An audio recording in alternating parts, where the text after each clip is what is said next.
شيخنا حفظكم الله، هناك من الناس من يقول إن الشيخ الألباني مرجئ، فماذا تقول بارك الله فيكم؟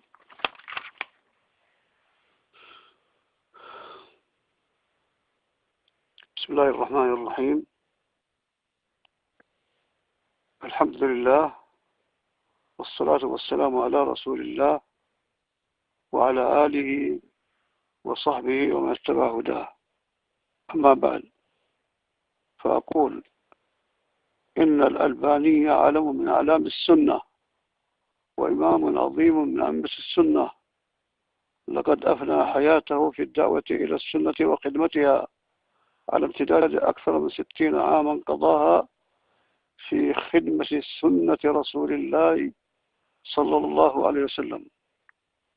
له مؤلفات في العقيدة، وله مؤلفات في تنقية سنة رسول الله صلى الله عليه وسلم من الأحاديث الضعيفة والموضوعة، وهي كثيرة جدا. وله مؤلفات في الأحاديث الصحيحة تبلغ مجلدات، وله خدمات أخرى لهذه السنة، وله تحقيقات لكثير من كتب العقائد السلفية، وله مؤلفات في العقيدة.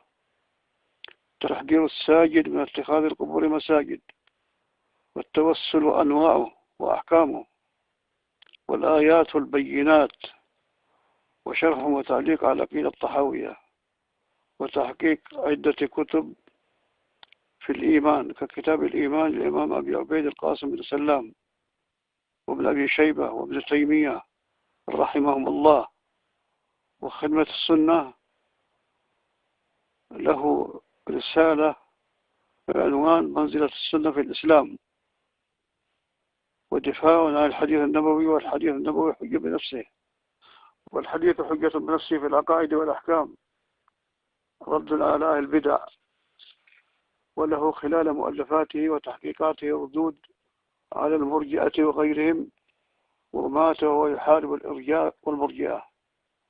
ومن يقول إنه مرجئ أقول فيه إنه خارجي غال، فليتق الله هؤلاء وليقولوا قولا سديدا، وليتركوا الطعن في هذا الرجل وأمثاله، وليحفظوا ألسنتهم، فإنهم من أئمة السنة.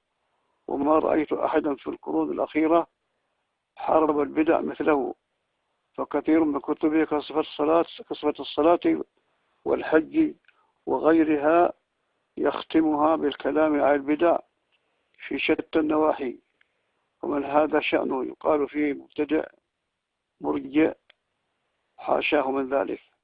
مات وهو يتبرأ من الإرجاء، بل مات وهو يحارب الإرجاء. نسأل الله تبارك وتعالى أن يحشره في زمرة أئمة الإسلام، إن ربنا لسميع الدعاء. وصلى الله وسلم على نبينا محمد وعلى آله وصحبه وسلم.